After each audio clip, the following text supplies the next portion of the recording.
What's going on, guys? It's Jimmy here. Welcome to our daily show where we discuss everything going on here in our country that you need to know about on a daily basis, including money, investing, the stock market, the fourth stimulus package update, and stimulus check update.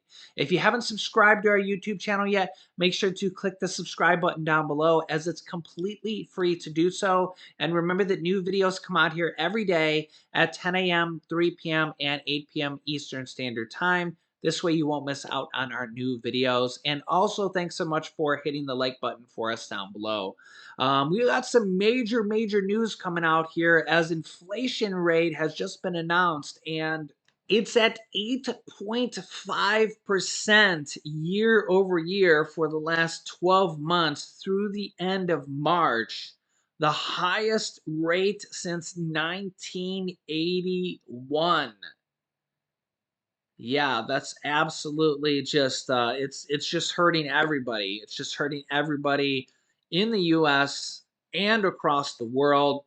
Um yeah, it's really bad. If you watched my previous video, you also know that inflation is high pretty much everywhere in the world. It's not just the US thing or really just a Joe Biden thing. Inflation in the United Kingdom is at a 30-year high. It's at 7%. Inflation in Canada is at a 30-year high as well. Inflation in China is actually worse than expected. They're actually right now at 8.3% year over year. And actually, in February, they were at 8.8%. So they're actually worse than the United States in some regards here. So you can actually see here inflation all across the world is just as bad or around the same kind of rates. It's 30 to 40-year highs all around the world. And we're all in the same kind of boat. Oil, gas, food. You can actually see this report here from the United Nations. This is global food inflation has reached an all-time high in March. The food prices are actually the highest prices they have ever been for the entire world. Yeah, so literally this is affecting everybody, uh, the United States and the whole world. And the war, Ukraine and Russia account for as high as 30% of some major food producers, such as wheat. And that is really helping, or should I say, hurting major supply chain shortages and increasing inflation on food and gas. Of course, I think a lot of people have realized that the price of gas has been rising and oil has been rising for months because of the war. And the problem here is the longer the war goes on, food, gas, oil, all that stuff will remain high for the longer this war goes on. It's just it's it's gonna help keep prices high on all these things, pretty much everything that gets shipped, which is almost everything, right? Because, if it gets shipped, if it gets transported to a store, that uses gas. And anything that is food has ingredients in it, right? All that's covered there as well. Well, here's what Putin has to say. Russian President Putin says that Ukraine and Russia are at a dead end for peace talks. My. Who could have guessed that? He doesn't want to end the war. Gee, could you have guessed that? He wants to continue the war. Yeah, I never would have guessed that. Here's what he has to say. Russian President Putin said yesterday that peace talks with Ukraine are at a dead end as Moscow will now continue with its invasion in Ukraine. Putin says, quote, now security requirements are one thing, and the issues of regulating relations over Crimea, which they basically took over in 2014, Sevastopol and Donbass, which are parts of Ukraine, and he just wants to take over as well, are taken out of scope of these agreements. That is, we have again returned to a dead end situation for ourselves and for all of us, Putin said at a press conference alongside Belarusian president, according to CNN. Putin also accused Ukraine of violating agreements previously made during talks in Istanbul, specifically related to conversations regarding Crimea and Donbass. Quote, the Ukrainian side actually violated their agreements reached in Istanbul, and now they do not want to discuss the issue of Crimea or Donbass. And so that's the of the agreements. Putin also claims that he, quote, had no other choice except to invade Ukraine. Yeah, I bet he also had no other choice to target civilians as well. Putin says his country had no other choice but to invade Ukraine and calls it the right decision. And says that the ongoing military operations in Ukraine was an obvious thing. It was unavoidable. And the only question was one of timing. Can you believe this guy? This is as thousands of people are dying, including civilians. Putin reiterates his claims that Russia's invasion was to, quote, help people, saving them from Nazism. What? Like, meanwhile, President Zelensky, the president of Ukraine, is Jewish and had family members in the Holocaust that were Jewish as well. I honestly think that Putin just says this stuff so that people don't compare him to Hitler, because the stuff he's doing literally reminds people of Hitler, the way he's trying to take over countries and invade countries exactly the way Hitler did. I mean, you let me know your thoughts, but if you study history the way Hitler did, it's eerily similar. Eerily similar. Let me know your thoughts in the comments. And now, a Ukrainian military unit has said that Russian forces have deployed chemical weapons in Mariupol, an allegation that Western nations are working to verify that could mark a sharp escalation of atrocities being uncovered.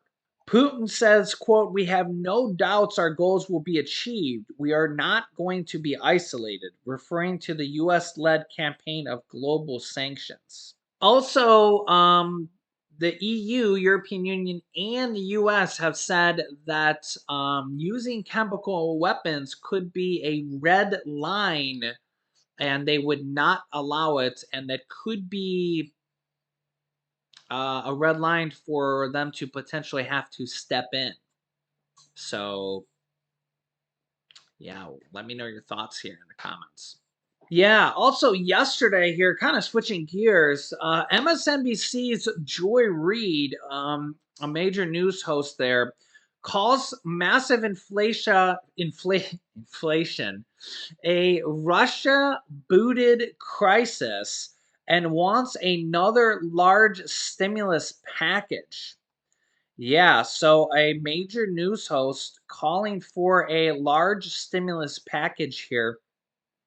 And she says here on Twitter, she says, quote, sure would be nice if we had enough senators who might be open to doing a second CARES Act to help folks get through this Russian booted crisis.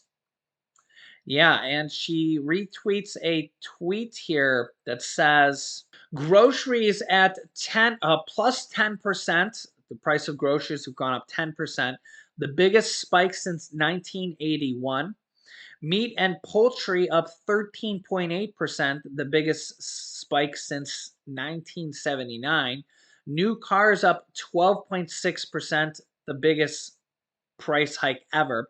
Electricity up 11.1%, the biggest since 2006.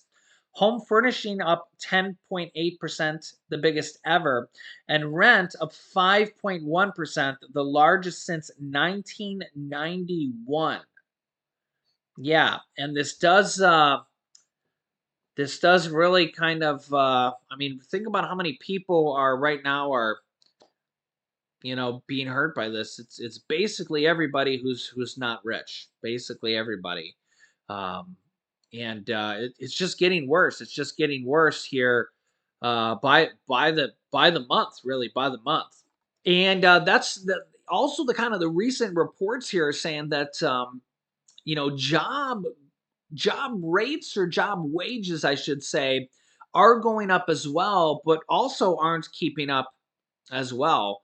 And because job rates or job wages are going up, but they're also not going up as fast because I mean, you just kind of think is that it's just really hard to keep up with 8% inflation or 8.5% inflation. It was 7.9% in February, 8.5% in March, and who knows what it's going to be in April. Hopefully we're peaking and we're not going to continue to go up. Remember, gas is kind of stable right now. We're actually kind of coming down a little bit. Diesel's not really coming down, which is strange, which is really strange here.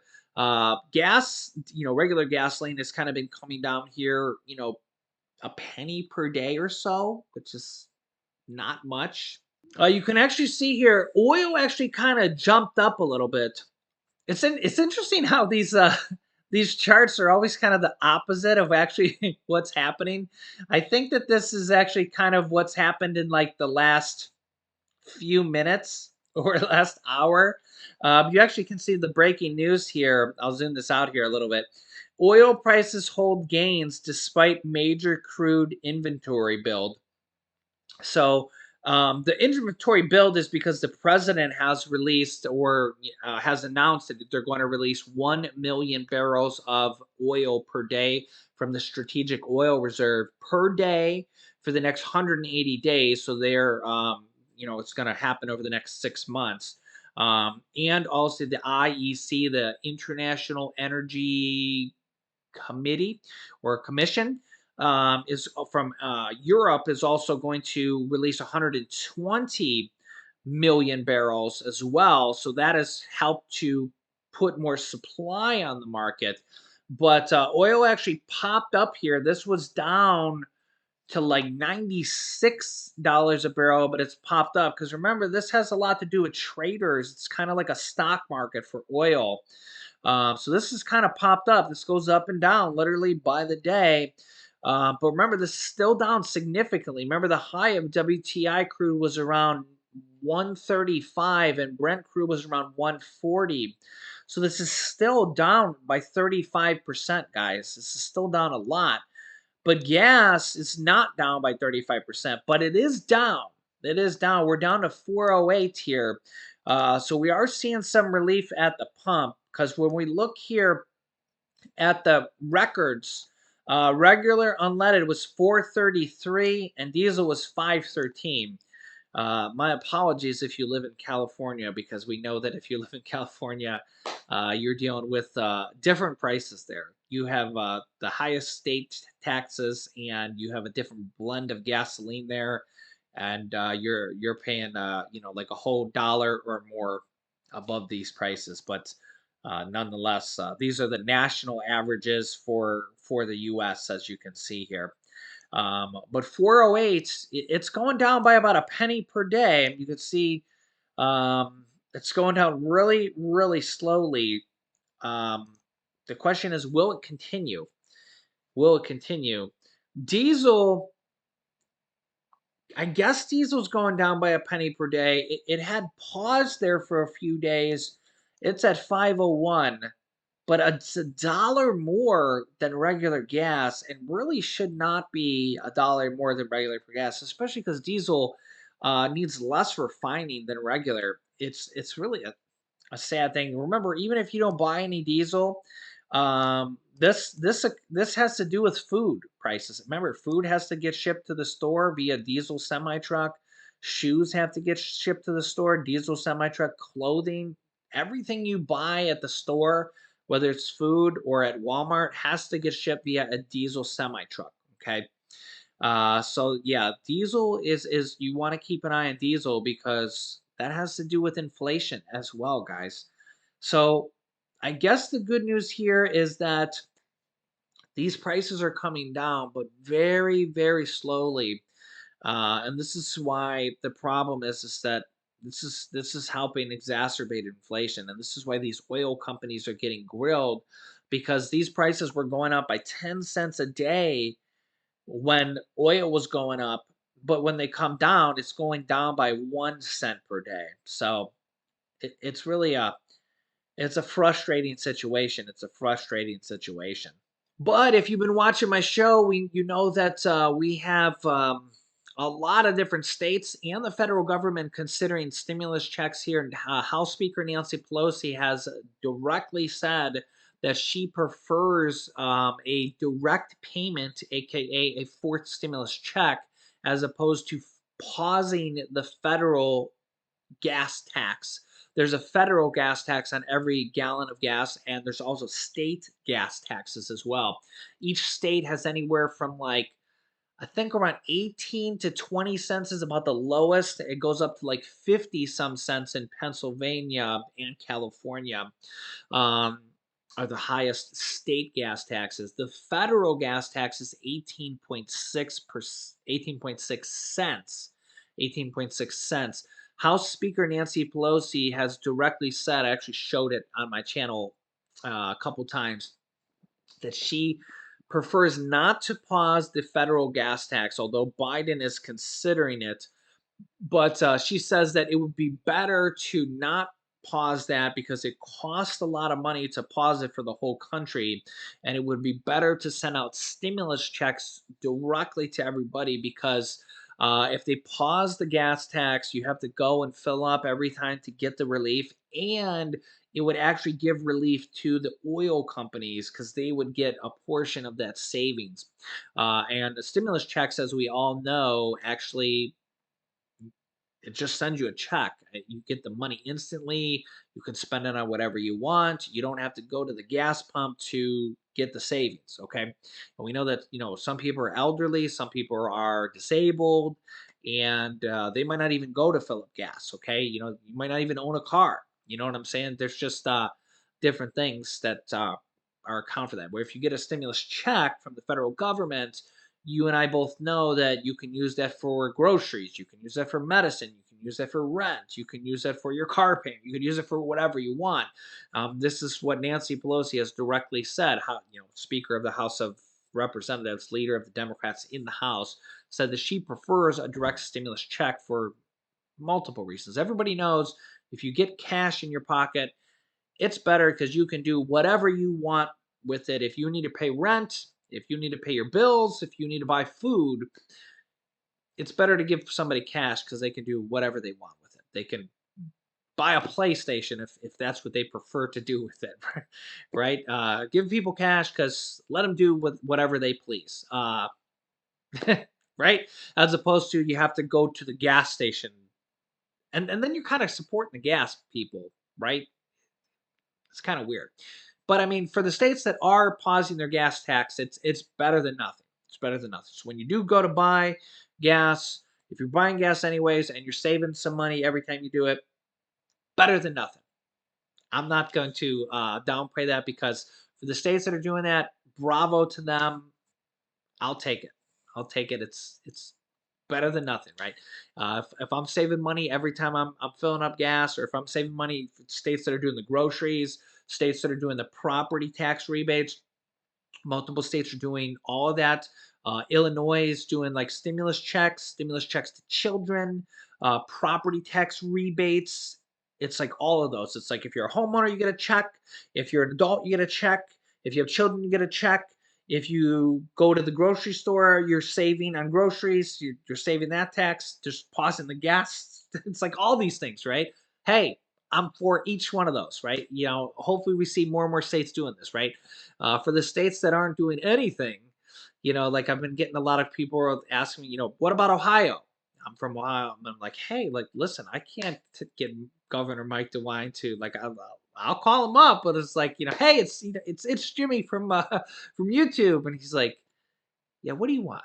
And I'm like, hey, listen, man, my viewers are like, what's going on, bro? And I'm like, and then you got Governor Greg Abbott from Texas, and people were like, "What's going on?" And then I get a lot of people asking about Arkansas, and I'm like, I'm trying out here for you guys. I'm trying. I get those three states, and I think the other one I get is Tennessee a lot. Tennessee did do some stimulus checks previously for, I think it was families with children, if I recall correctly.